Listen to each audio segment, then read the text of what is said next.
Sasa mwanamuziki Godfrey Tumaini maarufu kama Dudu Baya, yeye amewasili nchini India katika jiji la New Delhi kwa ajili ya kuanza rasmi matibabu ya tatizo la pingili za mgongo katika hospitali ya Max iliyopo nchini humo chini ya mpango wa Health Voyage Global kupitia inaitwa Jace Vita, ambapo ni waratibu maalum wa safari za wagonjwa kutoka nchi mbalimbali. Sasa hii hapa ilikuwa ni sehemu tu ya kile ambacho wamekizungumza Dudu Baya baada ya kuwasili nchini India.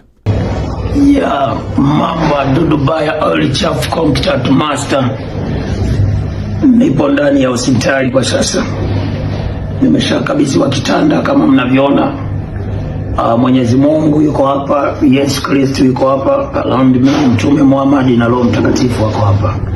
Na pembeni yangu Bikira Maria pamoja na Mtakatifu Joseph wako hapa, na malaika na watakatifu wote wako hapa. Kwa hiyo endeleeni kuniombea Watanzania wote, majenzi wote, Mamba 24 all over the world. Kesho ndio siku ya surgery yenyewe, siku ya operation. Kwa hiyo nitoke salama. Nawapenda sana, nawatakia mfungo mwema wa mwezi mtukufu wa Ramadhani, na natakia mfungo mwema wa Kwaresima. Mamba 24, we live your life man.